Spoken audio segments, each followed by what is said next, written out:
We'll begin. We'll just do a quick introduction and then we'll begin. Yeah, very, very quick.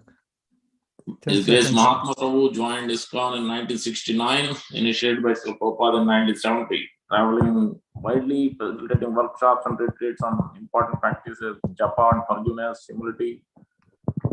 He has served as temple president, as book distributor, Sankirtan leader, teacher, membership director, BIHE teacher, co-director of Bhakti Life, non-profit organization that teaches the practice of devotion service through interactive workshops. Well known for his japa and forgiveness workshops, founder of Touchstone Training. Thank you so much. That was great. We didn't hear anything because there was a microphone banging the whole time. And that was all Krishna's arrangement. I'm happy nobody heard anything. So I can give a little introduction. Good. A little small. Some of you know me, some of you don't. I'm from Los Angeles, and I first met Prabhupada in Los Angeles when I was 19. Became a devotee when I was at the University of California at Berkeley.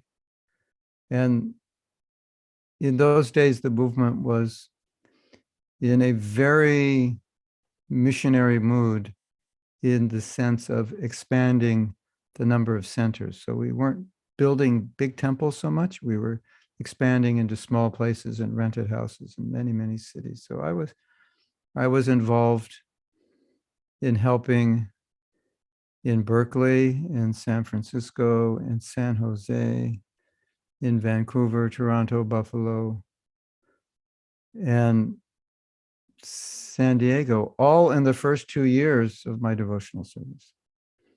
And the beautiful thing about devotional service in those days is we didn't have many devotees.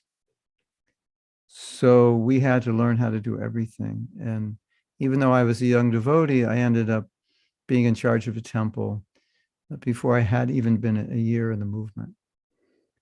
And it was very exciting to be there. We didn't know much, but we knew Prabhupada. And we knew what he was telling us. We'd never been to India. We didn't understand the origins of Krishna consciousness. So it was all Prabhupada's mercy. He was changing us by his presence, by his words. And anything that we were able to do was all by his mercy, and still is by his mercy. And subsequently, I've been in charge of some temples, been Sankirtan leader. I spent time doing congregational work with the Western congregation. I spent time in Vrindavan with the VIHE. And with Krishna Fest, we opened a center in Austin, Texas, by the university in the mid-90s. Lots of college preaching. And then maybe the last 20 years, I focused on developing workshops, both for devotees and non-devotees. And specifically focusing on areas of bhakti that I feel need addressing, that don't always get addressed. And sometimes don't get addressed at all. And I've got to live in Mayapur for about 10 years, up to around 2018. And that was very special. And from meeting devotees in Mayapur, I was able to travel many, many, many countries, sharing japa workshops and forgiveness workshops and so many other workshops. So that's what I do now. And trying to develop that strategically, both for devotees and non-devotees. So more news to happen in the future. You will hear about it. Hare Krishna. Nama Om Vishnu Padaya Krishna Prasthaya Bhutale Srimati Bhakti Vedanta Swami Iti Namane Namaste Saraswati Deve Gauravani Pacharini Nirvisesa Sanyavadi Paschati Dasthai. Krishna Nam Ananda Das. How long do you want this class to go? Till 9 o'clock. If you want to leave some few minutes for question answers, you can do so, okay. Or we can take it afterwards. Yeah. Also after. So on Friday, I gave a class on Advaita Charya, which was the tattva, the philosophy. And so today I thought we would focus more on Leela and maybe incorporate the philosophy in connection with the Leela. And the last class I gave, we focused entirely on philosophy, tattva, Advaita's position as an incarnation, and many of the things that Prabhupada said about him in his purports. So, naturally, in any of these stories, it's interesting in the stories of Krishna descending or Krishna's incarnations descending, the stories have many, many similarities. And so this story has a similarity to Lord Brahma going to Vishnu saying, the world's in a mess, we need you. Lord Shiva went to Vishnu, said the same thing. I see Kali Yuga. If you don't come, what's going to happen? It's not going to work without you. So this Leela happened in an interesting way. It happened that it was seen, this Leela was seen in a dream by Advaita's mother. Her name was Labha Devi, or sometimes known Nabha Devi. And so in her dream, Sadashiva, the original form of Lord Shiva, became extremely filled with compassion. And we know Lord Shiva is very compassionate to very fallen people, specifically those in the mode of ignorance. He takes, kind of, I don't know if you ever have this experience, but sometimes someone will come to our movement and they struggle so much and they have so many bad habits, or, they're sincere, they're nice people, but they just have a really hard time being Krishna conscious. And sometimes in some temples, they're so bad off that like nobody deals with them. It's like, this person's hopeless. Like, we can't do anything. So Lord Shiva is kind of that person who picks up on the hopeless people. I had a godbrother, Gunagraj Maharaj, many of you know. He was like that, like kind of like the devotees that had a really hard time, that kind of felt rejected by themselves and by others. He would pick them up. So Lord Shiva was like that. So Lord Shiva was looking at everyone in Kali Yuga. It was kind of like, those are his people, the Kali Yugaites, Tamagun. Those are Lord Shiva's people. So he feels sorry for them. He feels compassionate for them. So he, in this dream, his mother or mother-to-be saw what happened, how he descended, how he came here. And so he went to the shore of the causal ocean. He wanted to ask Vishnu to come, and then so he started doing austerities and sacrifices for only 700 years, which in the light of eternity is not much at all. So after 700 years, so this is the dream that his mother saw. She understood exactly what happened. Lord Vishnu said, just like Lord Brahma said to Hiranyakashipu, what do you want? I see you're trying to please me. Lord Vishnu said, why are you doing all these austerities for me? You and I are one. Lord Shiva is one and different from Krishna. So Lord Shiva, he was actually praying to Vishnu to empower him. Said, you ever feel that way? Like you see people who you really want to make them Krishna conscious, and you feel like, I don't have the power. I wish my presence could change them. I wish my words could change them. I'm not God. I'm not Lord Chaitanya. I'm not Srila Prabhupada. So Lord Shiva was feeling that way. And he's asking, could you empower me? Otherwise, how can I do it? And Lord Shiva said, I want to go and Kali Yuga and save them. And Mahavishnu said, I want to go too. He said, I'll just join. We'll just become one. Mahavishnu and Sadashiva, we'll become one and we'll do it. Sometimes we hear incarnations or combinations of different personalities. You'll read that in Prabhupada's books. It's like, how is that? Why is that? So here we have one example. So we'll do it together. And that becomes Advaita Acharya. So Advaita means one. And so in this sense, Advaita means one with Vishnu. He is Mahavishnu, but he's also Sadashiva. You would need a whole who's who book to calculate all the incarnations and personalities that come as one, although they're two.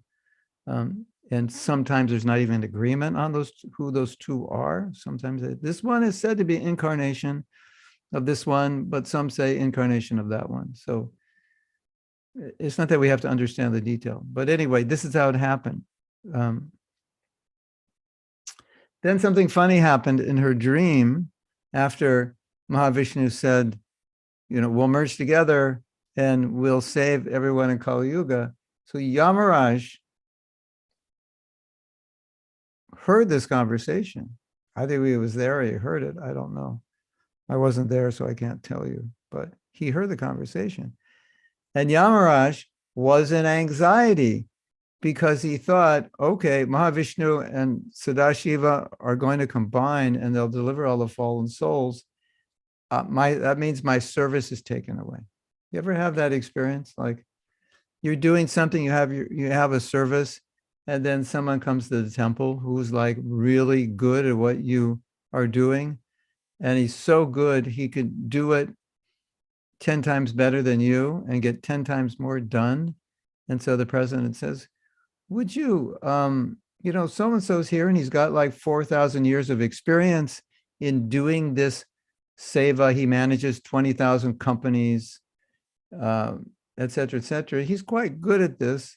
Would you mind just washing the pots instead? It's like, my service is being taken away. But with Yamaraj, it was worse. It was like, well, Prabhu, we don't really need you because we have so-and-so. So Yamaraj is thinking, my service is taken away. My service is to punish people. But there's going to be no one to punish.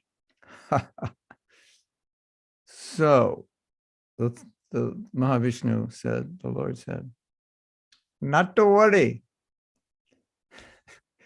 Like people say, what happens if everyone goes back to Godhead? Not to worry. There'll be more coming down. Don't worry.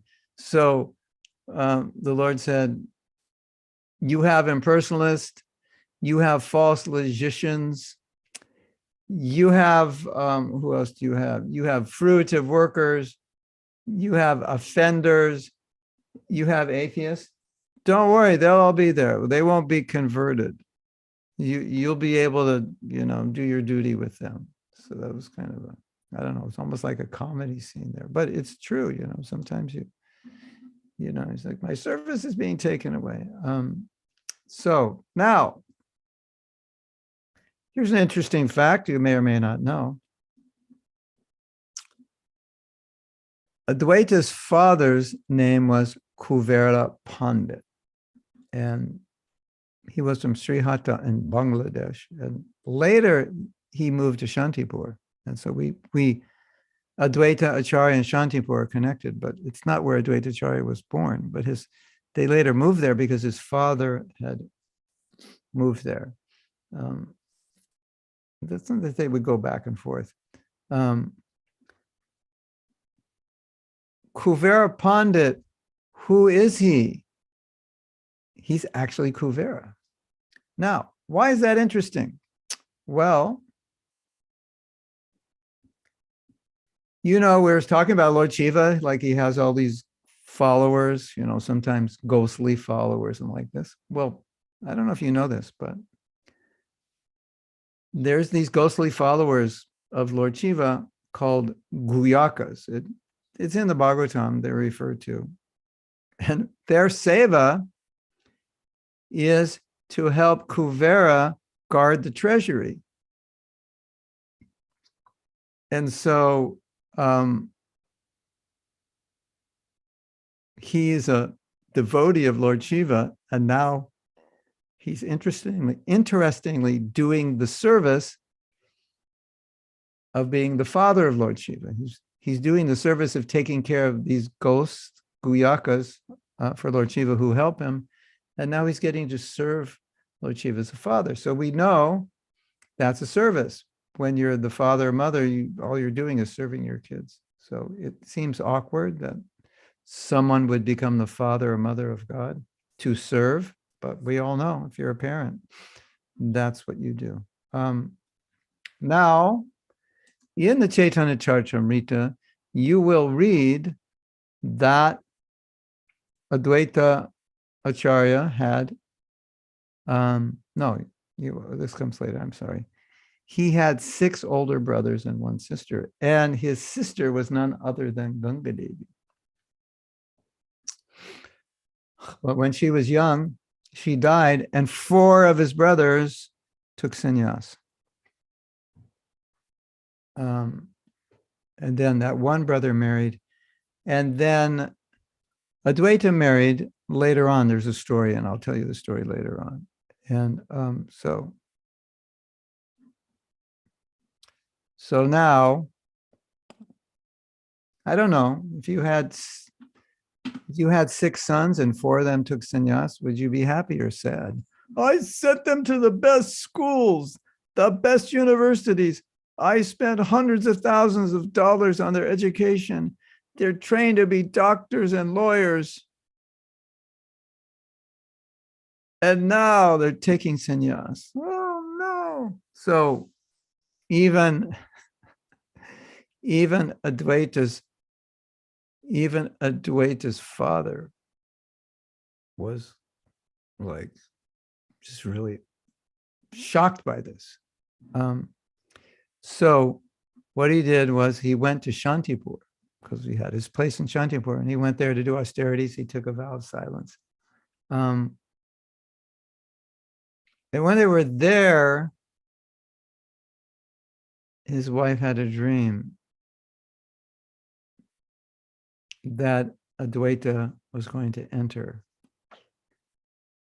And so she related that dream that, in Mahavishnu's Shiva combination is going to enter my womb.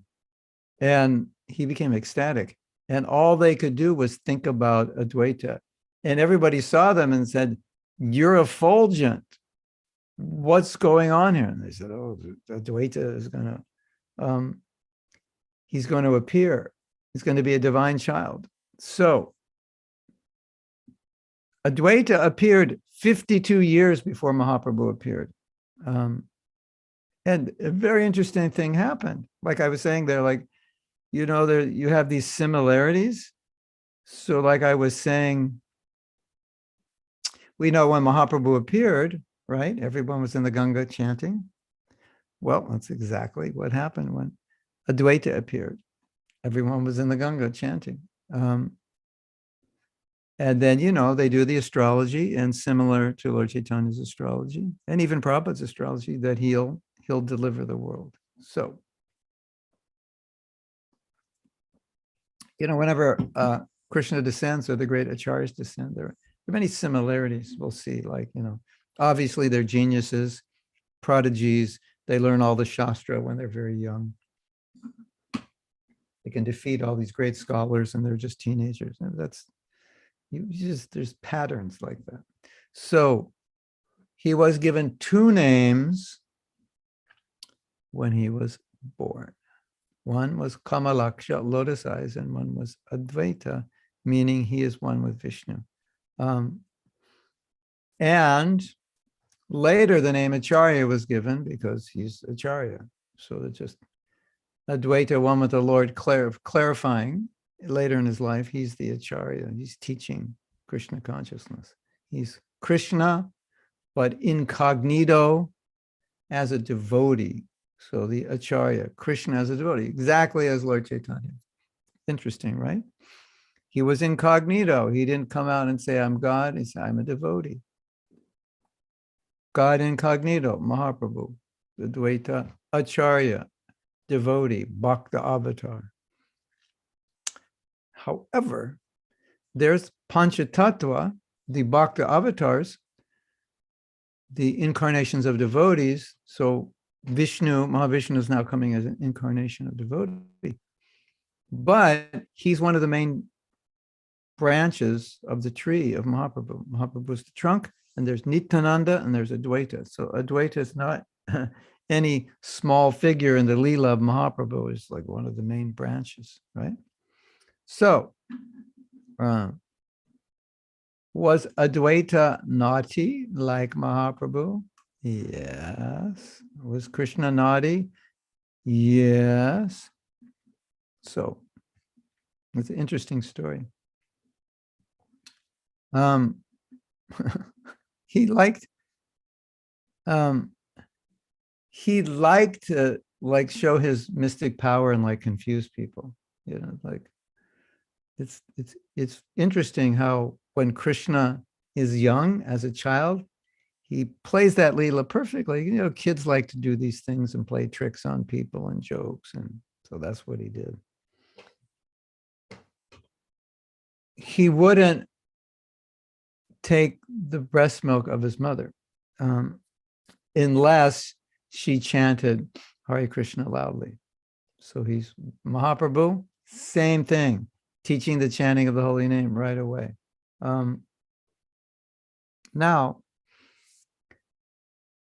he was exhibiting his power, but mostly it was seen by his mother, right? So once his mother had a dream, and she wanted to bathe in all the holy rivers. So they went, I think they were in Shantipur at this time, and they went to the top of a mountain. It was, you know, it was an auspicious day for bathing. And then he called all the holy rivers. And he took the form of Mahavishnu. And so all the rivers are coming and they're praying to him, and his mother's like looking at this, like, what is going on here? And he ordered all the rivers. So who came? You can guess who came. You know, it's like the who's who of rivers, right? Who's the who's who? You know, like a big event in Hollywood, a big event in Bollywood. Who's there? The who of Bollywood. This is the who of rivers.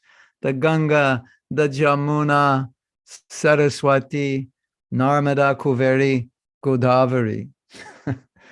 They all came. And then after that happened, there's now a celebration called Varuni Snana on that day, where they do this bathing in that place. That's where they went. Yeah. So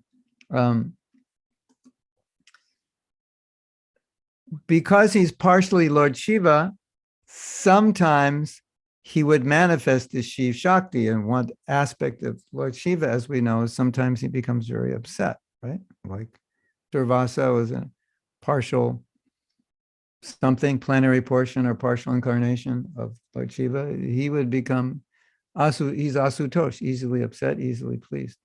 So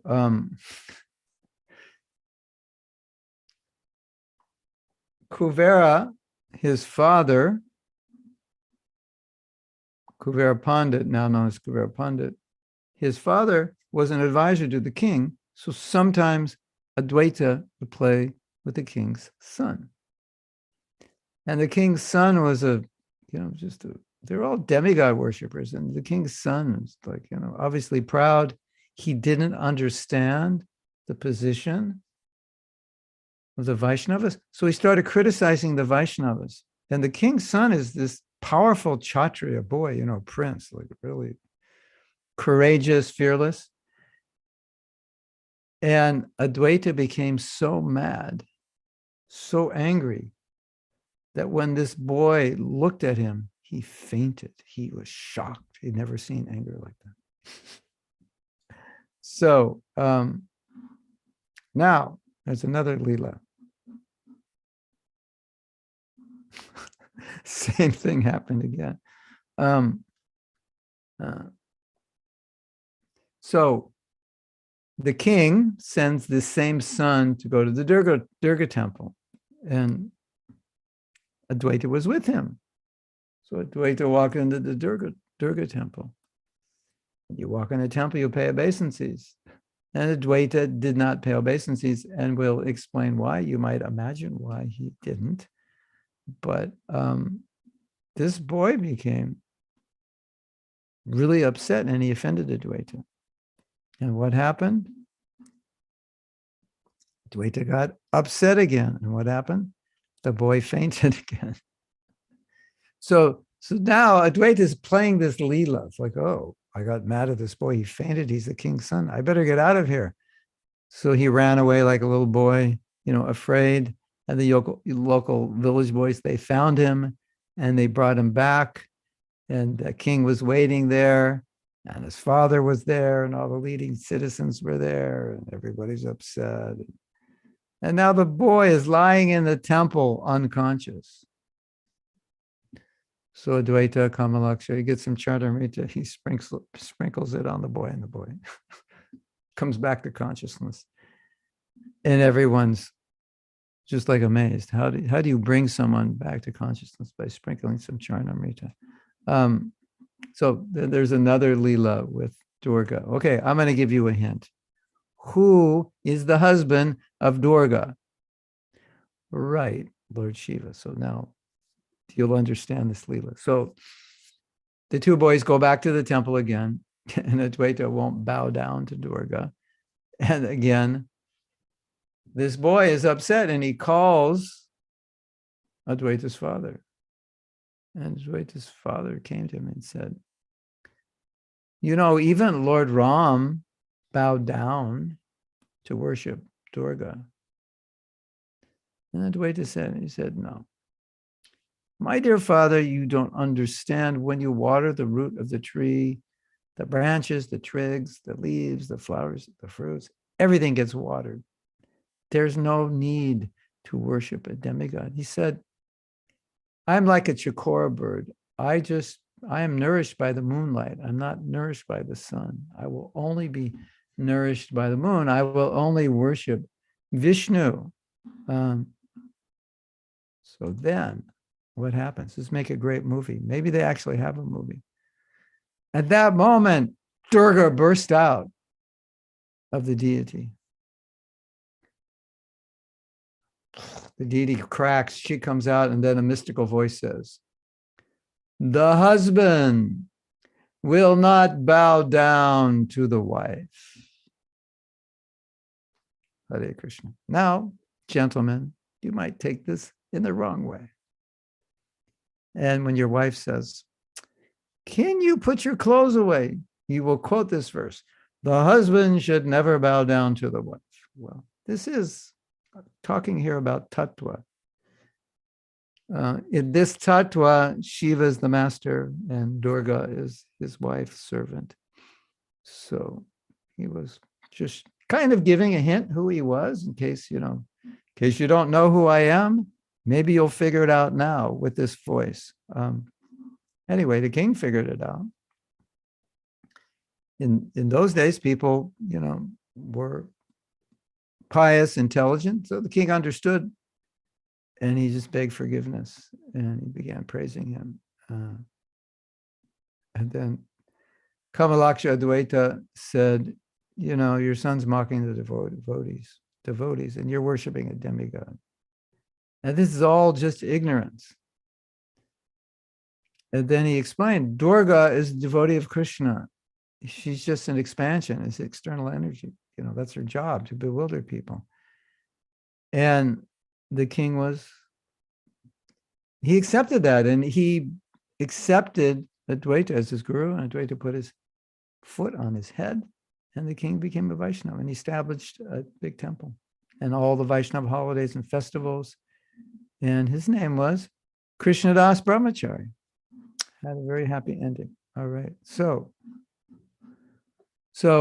finally, his family moved from Bangladesh, Sri Hatta, to Shantipur. And then Advaita is in school What does he do? Obviously, he's preaching to all his schoolmates. How long does it take him to master all the Vedas? He mastered them at half the age it normally takes. So, I don't know if you have this experience in India, but we have this experience sometimes. You must have this experience. There's someone in your class who is so smart, they know every answer. They don't even have to read the books, or they read, it takes you 3 days to read a book. They read it in 3 hours and they remember everything and they understand everything. And they're just smarter than everybody. They know all the answers, even to the questions nobody knows, and everybody hates them. I hate you. Get out of this class. You're too smart. You make me feel stupid. I've known a devotee like that. She was really smart. And she said everybody hated her. So it was like that. He was so smart, all the students hated him. And his teacher didn't like that. His teacher knew who he was, actually. So sometimes teachers teach without saying, they just arrange a situation. So he arranged a situation. They went to a lake. It was full of snakes. There was a lotus flower in the middle of the lake. He said, okay, boys, who can go out and get me that lotus flower? And they're all looking, thinking, I'm not going in that lake. I'll get bitten by a snake and I'll die. So none other than Kamalaksha comes out and he walks into the lake and a lotus flower appears. And he takes another step and the lotus flower appears. And these lotus flowers carry him out to the middle while another snake is giving him shade. Hello, everyone. Guess who that is? I don't know if the boys got it, but the boys got that he wasn't an ordinary person. And after that, solve that problem of disrespect. They really respected him. Now, those of you who are teachers, sometimes the best way to teach is just to demonstrate, not show anything. One time, Bhaktisiddhanta, he overheard a disciple saying, today, I went out and preached and the people really appreciated it. It was an amazing lecture. People are becoming Krishna conscious. I was like really proud. It was kind of this mood of, I'm doing everything. And Srila Bhaktisiddhanta, when he heard that, he said, next week, nobody go out. Because he realized that his disciples were thinking that the Gaudiya Math was being maintained and expanded by them. They also went out to raise donations and collect boga. So he didn't want them to think that they were doing it. He wanted them to think that Krishna's doing it and they're just instruments. So he said, this week, nobody go out, just stay and do kirtan here and chant. And then every day, everything they needed was coming in. Srila Bhaktisiddhanta arranged everything, the rice, the dal, the atta, the milk, the spices, the sabji, whatever they needed, it came. And all the devotees are looking at this and thinking, I was responsible for doing this. I thought I was the doer. So he wanted to teach a lesson without saying anything, and everybody got the lesson. So sometimes it's the best way to teach. Okay. Now, something interesting.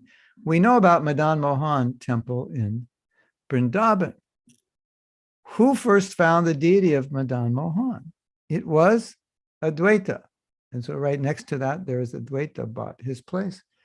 He's sleeping under a banyan tree. I believe it was a banyan tree in Vrindavan, and he had a dream. And Madan Mohan came in that dream, and he explained that my pujari buried me in a specific place, Dwadasa Tila, where the 12 sons came and dried Krishna off after he killed Kaliya. So he said, my pujari ran away. He was running for his life when the Muslims came, and he buried me in this spot, apparently under the Jamuna. I don't know how he got him. I haven't read how he got him. But anyway, Advaita went there. There was the deity. So he in that dream, he said, find me and worship me. And so they installed the deity and at Advaita Bhatt. And then interesting thing happened. He went on pilgrimage. He went away from Vrindavan, and the Muslims came back, and the deity itself hid itself from the Muslims. There was a big pile of flowers, of offered flowers, you know. What do we call it? We call it the sacred trash. Do you call that now? That's an old name. We used to call it the sacred trash. How did trash become sacred? There's probably a more politically correct word like sacred prasadam. Wilted sacred prasadam. Anyway, we called it sacred trash. Sounds kind of like the name of a good name for a rock band. Huh? No, it sounds like a good name for if you're Krishna conscious when you're a kid and you give it up and become a materialist, you kind of become sacred trash. Anyway, that's another topic for another day. We called it sacred trash. So there's this big pile of offered flowers, you know, that just hadn't thrown out, just piling up. The deity himself got in that pile, hid under it. The Muslims came, they didn't see. So Advaita comes back, another dream, and the deity says, here I am. Give me to such and such a devotee. I believe the devotee was in Mathura. And then that devotee gave Madan Mohan to Sanatana Goswami, and he installed it.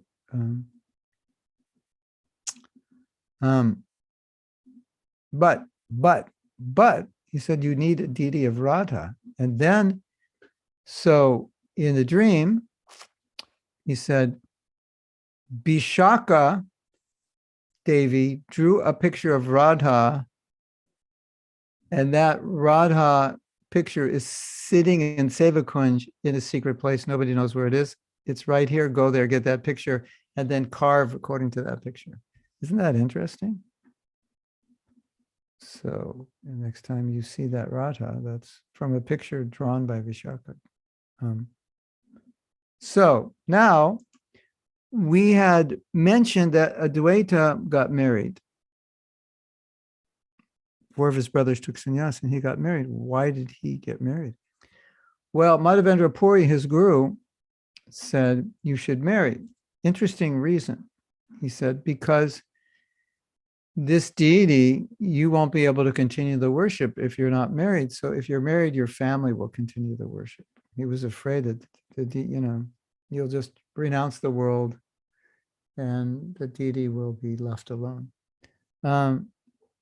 But there's another reason also. To spread Krishna consciousness to householders, because generally householders are most well suited to speak to other householders because they have the same experience. And sometimes devotees would tell me, he said, you should never take sannyas. I said, why? He said, because there's no reason for you. You know, you're preaching to householders and helping devotees in that way. What's the point?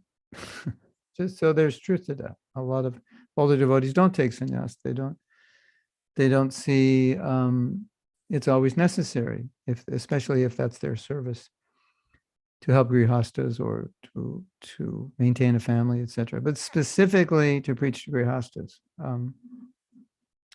So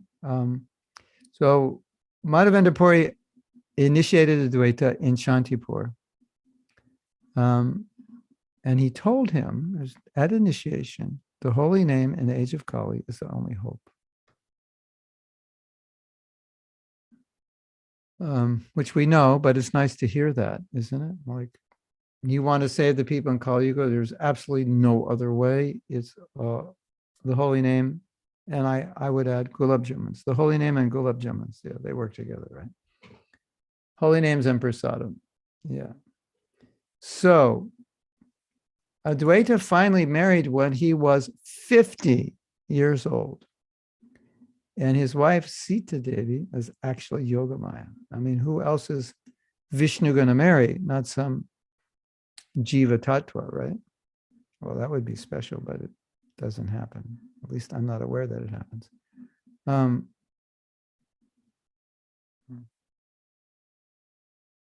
Once he was speaking with a scholar, they're having a debate, and he defeated him. And then there was a voice from the sky that said, He is God.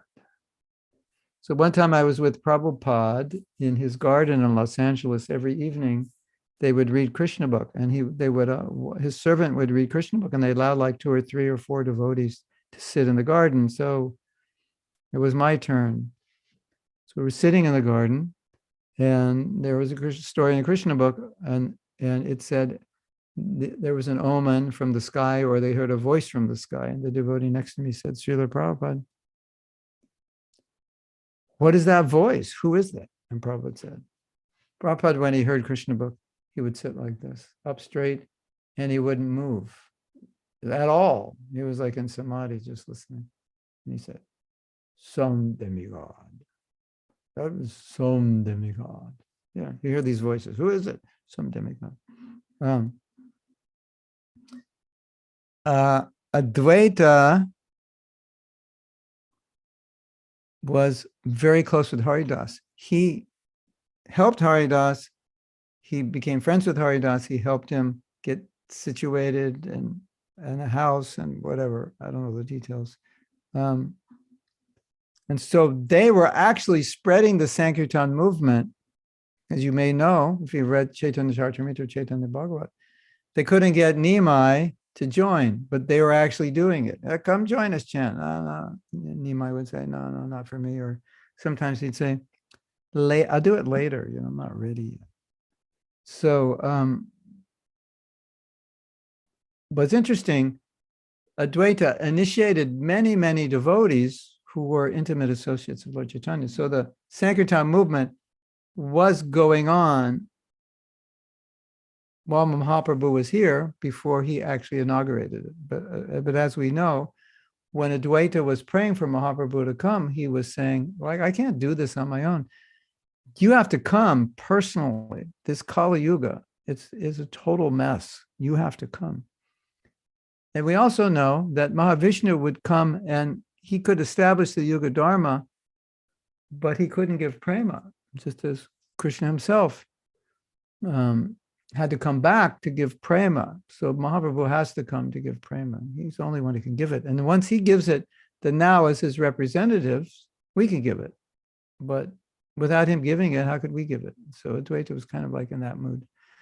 So Advaita, he initiated Mother Sachi and Jagannath Mishra, the parents of Mahaprabhu. Why did he initiate them? Because Mahaprabhu wouldn't drink their breast milk because they weren't initiated devotees. Prabhupada always said, don't take food from those who are not initiated. If you're not initiated, you can't cook, even for the spiritual master. Well, I don't think that's followed, and I don't think Prabhupada strictly followed it.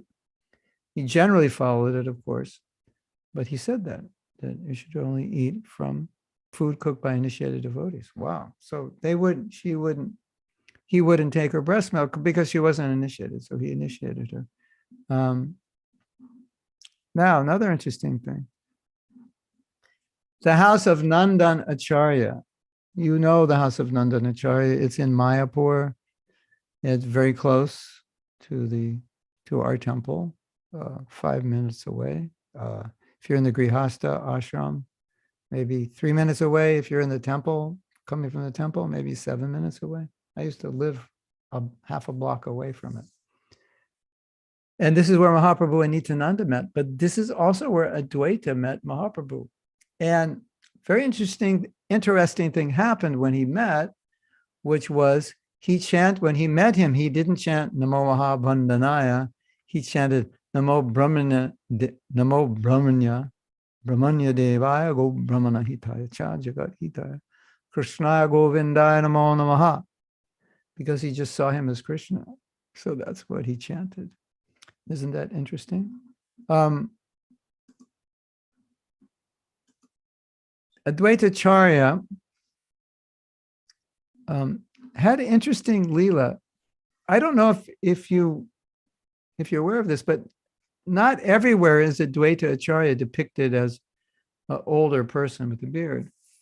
But, Krishna has his different Leelas, Kaishor, Paganda, Kumar. So Krishna, he doesn't get past 16, but Advaita had 2 more Leelas where he gets older. But of course, he's eternally youthful, but he displayed these older Leelas. So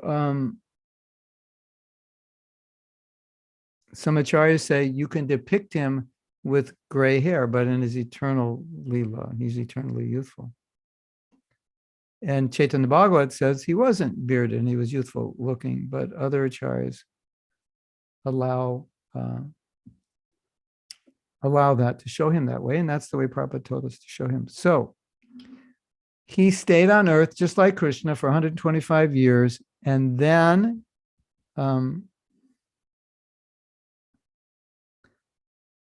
Madan, those deities, he entered the deity room, Madan Mohan. He entered the deity room, and that was it. He disappeared. You could say he merged into the deity. It's not described.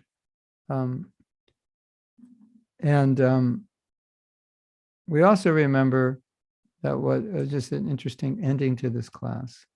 We can take some questions or comments. You also may remember, of course, Advaita called the Lord to come. I can't spread Krishna consciousness. He begged him to come.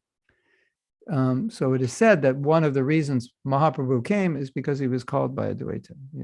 4 reasons he came. That's one of them. He was called by Advaita. Begging, crying, please come, offering Tulsi Ganga water to his Shalagram Shila. You've probably seen the pictures. There was a point where Advaita felt that Mahaprabhu has finished his mission. Everyone has love of God. Everyone who's going to get it has taken it. You don't have to stay anymore. You can go back. So he wrote him a cryptic message, which meant you're like, Leela's over, you can go back. So he calls him to come, and then he tells him, now you can go back. That's interesting, isn't it? So, Hare Krishna. That leaves us 12 minutes. If there's more time, we could talk about, I will take questions. We can also talk a little bit about some of the tattva of. Thank you so much, Mahatma Prabhu, for the wonderful pastimes, pleasurable pastimes of Advaita Acharya. Yes. Very nice. Hare Krishna. Yes. Just looking at yesterday, I looked at the Advaita Vat and Radha Madan Mohan deities of Vrindavan. I was describing the other day about. Yeah. It's nice. Interesting, huh? Yes, very interesting. Yeah. Yeah. I also had the other book, but it seems not authorized. Ishan Nagara. Yeah, Advaita Prakash. Yeah, one of our ISKCON devotees translated it, but we've heard it's not. When it says a book's not bona fide, it can be that it can be like 90% or 99%, but there's something in it that's off, or, but he was a disciple, the author. Yeah. But as we know, Advaita had 2 branches, those that deviated from him and those that didn't. So I don't know which branch Ishara Nagara was, but so, the Leelas may be true, but if he's a branch that deviated, you don't want to hear because you don't know. I mean, this is interesting. Sometimes devotees would go and hear from other acharyas that actually disagreed with Bhaktivinoda Thakur or Bhaktisiddhanta, and obviously then Srila Prabhupada. But it was so subtle they didn't know like what the disagreement was on some subtle thing, because most of what you're hearing is the same. And but over time, those people ended up leaving ISKCON, turning against Prabhupada because, so sometimes it's subtle. You don't know. So it's better if we're told not to read it, it's probably better not to. But the God brother who translated it lives here in Alachua, so I'm going to ask him. Maybe he didn't translate the controversial parts in it. I don't know.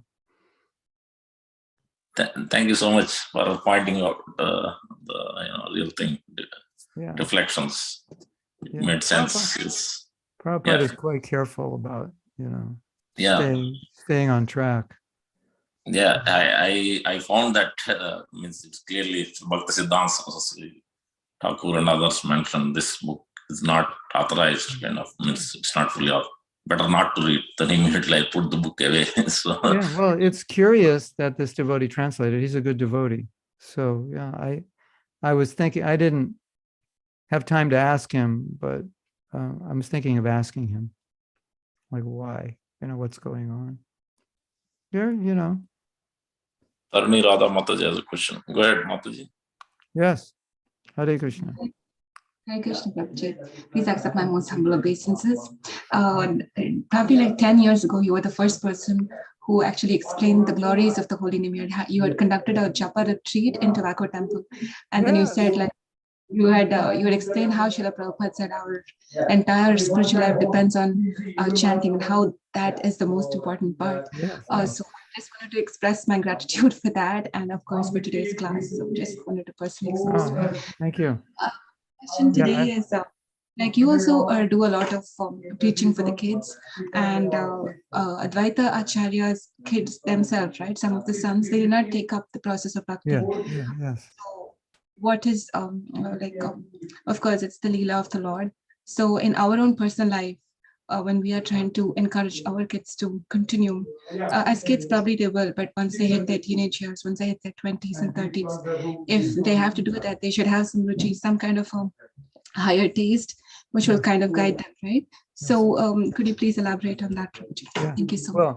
Well, it's also interesting because not all of Prabhupada's sons or children became Vaishnavas. And what to speak, Bhaktivinoda Thakur had a son who went against him. And then here we see Advaita had 3 sons that were in agreement with him, 3 sons that weren't. And then we have disciples of Srila Bhaktisiddhanta that turned against him, disagreed with him.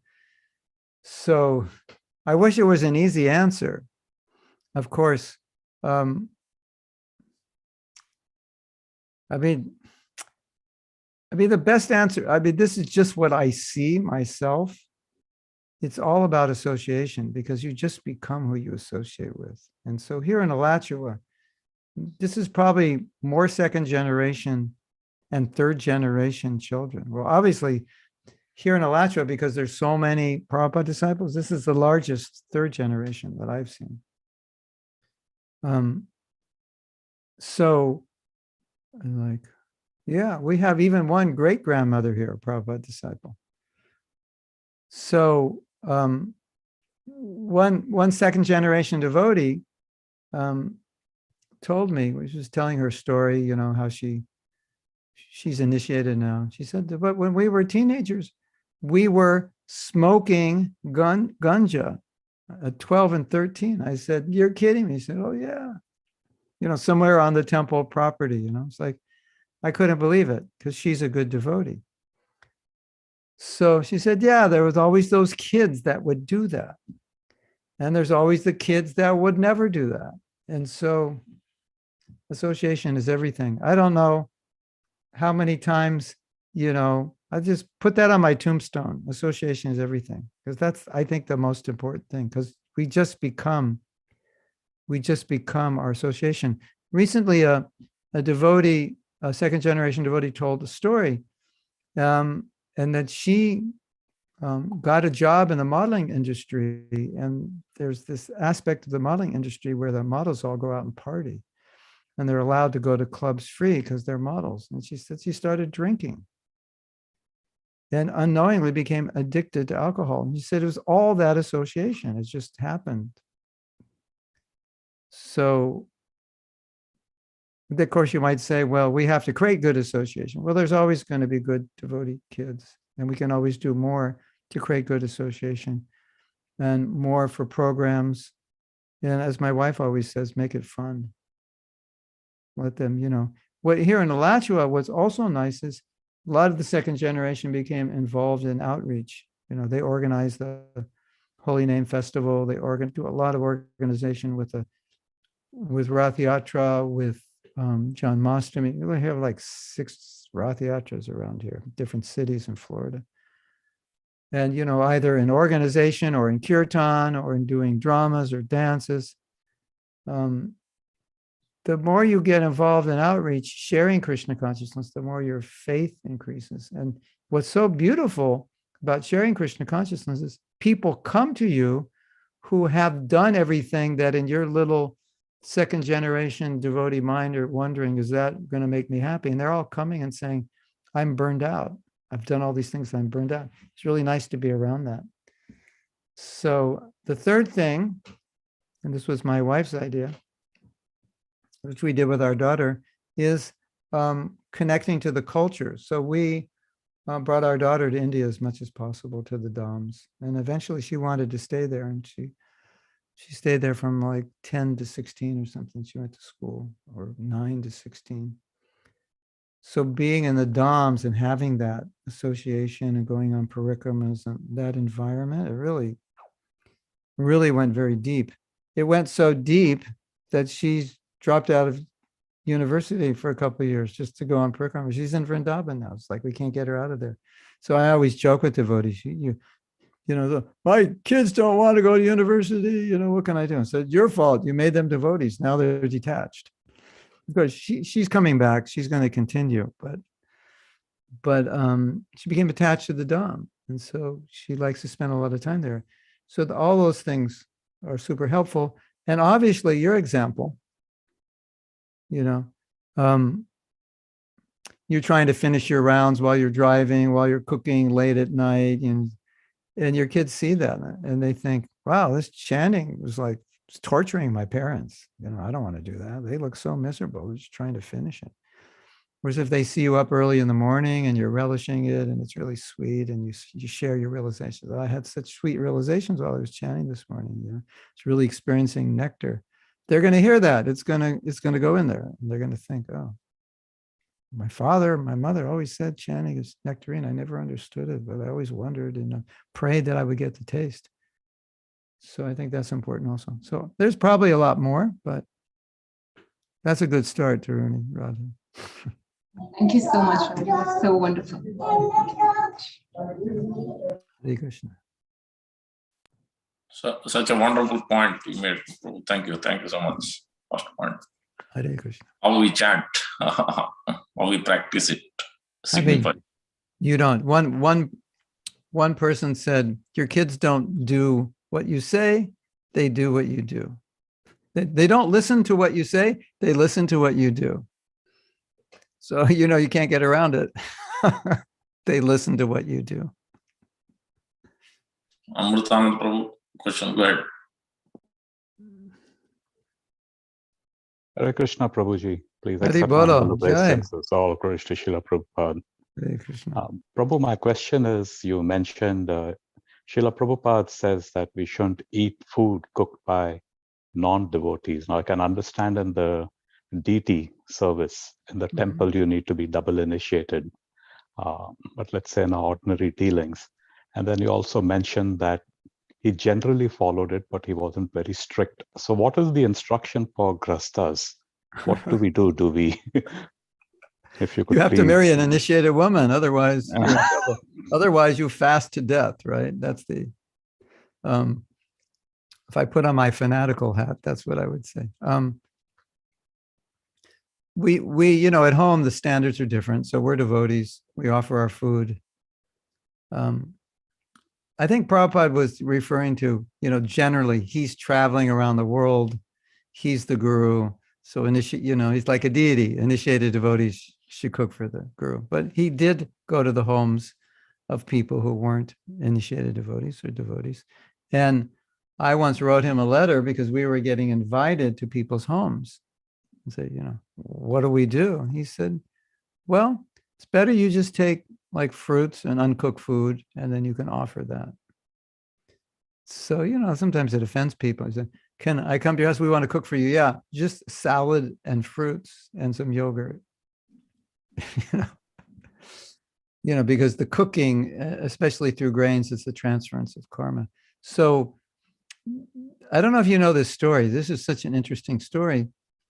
Prabhupada went to the home of someone who was very, very, he liked very much and was very, very helpful. And there were onions in the sabji. And all the devotees said, Prabhupada, there's onions in the sabji. And Prabhupada said, yes, I know. This sabji is very good. He didn't want to discourage his guests. So this sabji is very nice, very delicious, and he ate it. That's the way I was told the story. He didn't put the onions aside, you know.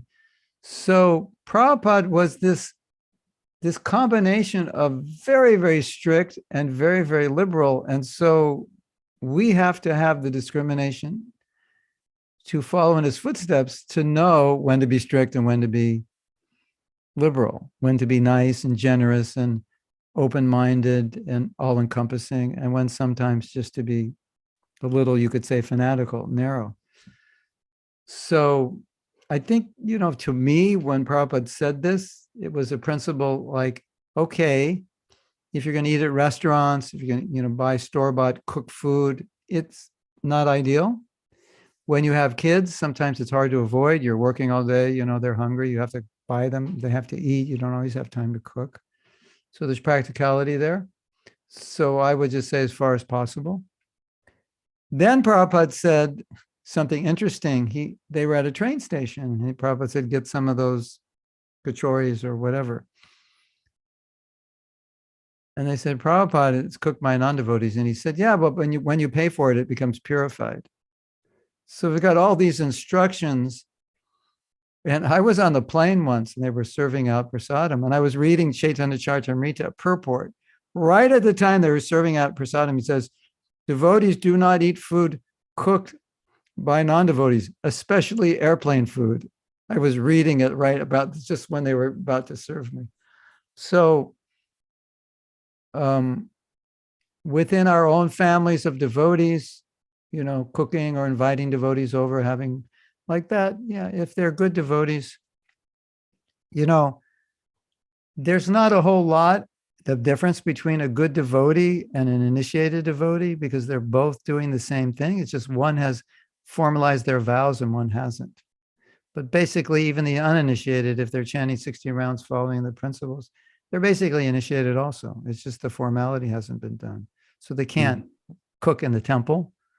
But as far as for other reasons, yeah. So I personally avoid anything that's already cooked. And, you know, I'll get things like, you know, you get papadums, and then you cook them. But they're, you know, I don't know if papadums were cooked, baked a little bit already. I'm not sure. But then you cook them, or sometimes you'll buy packaged parathas, but then you'll cook them. So at least you're adding to it, you know. You're giving the final cook. So, you know, you have to be practical. You can't starve.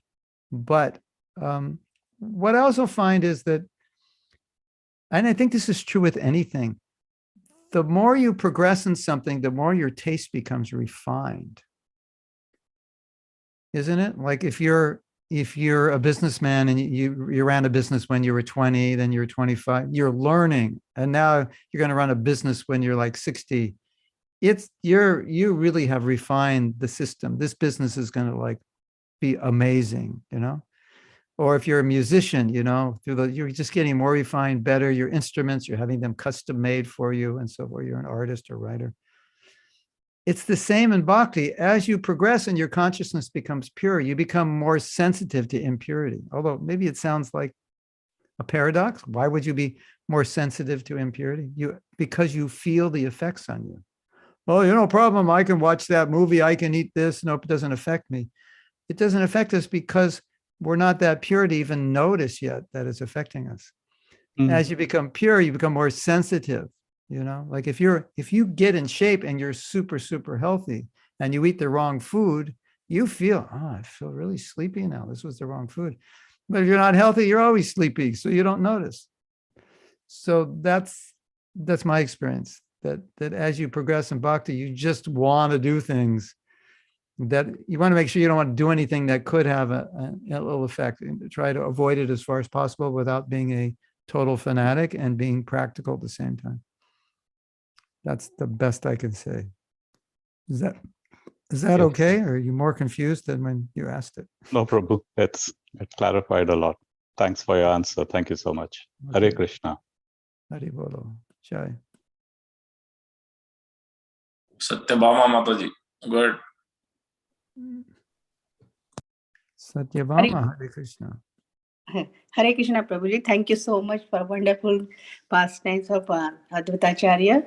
We are ready to celebrate for tomorrow. Oh, yeah, great, great.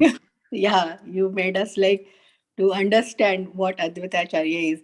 So thank you so much for that. And just related to this, Taruni Radha Mataji's question, I just wanted to share my realization, reflection. So how we do, like especially mothers, what mothers are doing, kids are following since their childhood, maybe from their womb only. Yes. Like I always share, I tell my kids always, you whatever you have, just give something to others, like birds, people, whatever you have. So Yeah, yeah. my son was 7 years old, and he one twice dentists come and they check their teeth and they ask questions. So he won twice T-shirt. So second time he won again second time, and he came home, and I heard from someone he gave that T-shirt to his friend, and then his mom told me, "Your son gave T-shirt to my son." Then I asked my son, so he said, "Already I got one, so I wanted to give that shirt to that." That Right. really made me so proud and felt so happy, and my tears were flowing like anything. He was saying, "Why are you crying, mom?" Yeah, So yeah. it works, right, Prabhuji? It works really. They are following mom, especially because they are really close to mom always. So Yes. whatever moms are doing, they follow. And we are really in this parampara, realizing so many truths. So Yes. thank you for all this association and everything. Thank you so much, Prabhuji. You know, Hare. also Satyabhama, you go to the temple, right? Yes, You bow down to the deity, you bow down to Prabhupada, you put a donation in the hundi, you take Charanamrita. What do your kids do? They do all of it, including giving the donation. What are their kids going to do? They're going to do all of it, including giving the donation, because that's what they saw you do. That's what you told them to do. definitely. It's so simple. And also, you know, when I would be in India, and sometimes I'd meet people in temple and they'd be doing something like this and like that, you know, or whatever. And I asked one boy, I said, "Why do you do that?" And he actually didn't know. He said, "I don't know, but that's what my grandmother did, so I do it." So it's, you know, it just, you're in a temple, there's a tradition. It just, you just do it because you don't know anything other than that. So, but Taruni Radha also, a lot of our devotees, second generation, they kind of, you know, in their teenage years, you know, weren't so sure about Krishna consciousness. And a lot of them said, "I became a devotee when I was 25 or 24 or 19. And you say, "Wait a minute, you were born a devotee." He said, "Yeah, but I never actually made a decision to be a devotee." So that's also important. Like, you know, to help your kids and say, you were raised this way, but did you, of your own volition, have you decided that this is what you want? Do you want to do? Because until that happens, their bhakti is kind of lukewarm at best. But once they decide, it changes. So I think that's also important to, you know, to help them, or just monitor, you know, have you made this decision? Because you can tell the difference between someone who's made the decision and someone who was just raised that way. At least I can. There's when they're raised that way, they seem to be much more involved in material things. When they're devotees, they're much more involved in spiritual, in, you know, outreach, you know, thinking someday I want to get initiation and like that. Isn't it? You've seen that also? Yes. Yeah. Thank you so much. Hare Krishna. Hare Krishna. Hare Krishna. Chant Hare Krishna. I think that's it. No more questions. Sab theek hai. Bolo ache. Bolo ache. Okay, it's nice seeing you all. I think the last time I was in your part of the world, I was with Gunagrai Maharaj, and we did a couple-hour program on japa. That must have been, wow, I don't know when that was. That must have been 15, 12, 13, 14 years ago. I think, yeah, you are in New Jersey giving tobacco for sure, and then Also some other place, I remember. Yeah. I was There there. was a Tawako, yeah, I was, because I was in that area, but the other place, Correct. it was like a, I don't know if you have it. It was like a farmhouse or some Yeah. land. Yeah. Yeah, correct. That was the last time I think I was up there. No, and then I think I did a program in Princeton. Mataji's house, I think. Yeah. Yeah. Is that close to where you are, Princeton, or is that closer to Tawako? 30 miles from our place, Edison. Yeah. Yeah. Yeah. And then I had to go into New York, and I went to the train station in India, in Edison. And I thought I had woken up in India because I was the only American at the train station.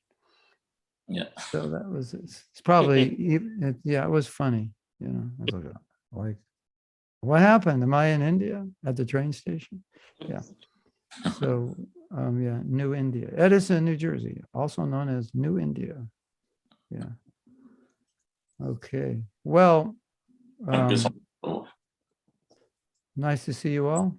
And maybe we'll see some of you in the near future somewhere. I'm going to be in Potomac Memorial Weekend if you're around. There's a program there with Rampad Swami. If any of you are going to come, we'll see you there. Jai. Hare Krishna. Thank you, Prabhu. Vanchakalpatarubhyasya vasudevata tanam pavanebhyo Vaishnava ki jai. Oh, Premanandi, Hare Hare. Hare Hare.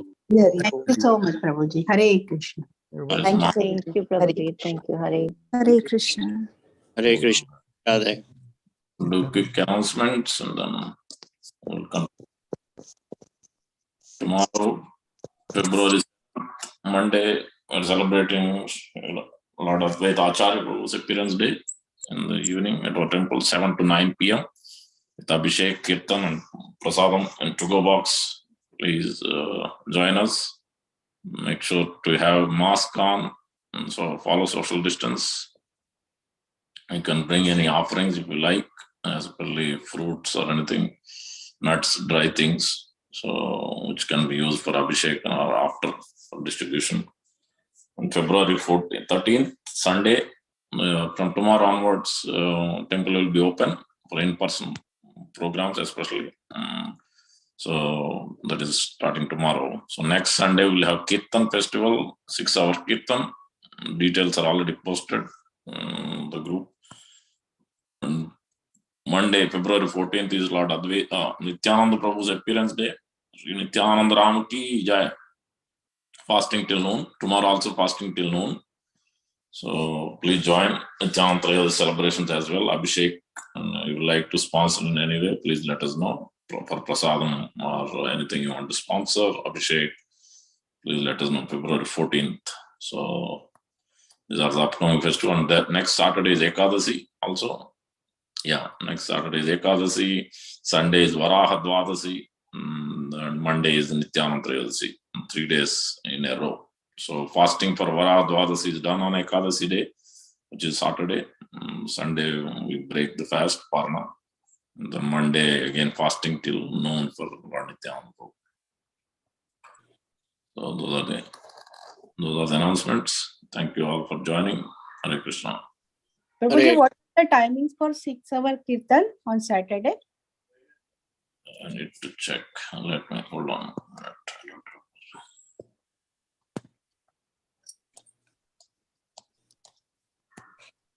I think it is 2 to 8, but let me check. Hold on.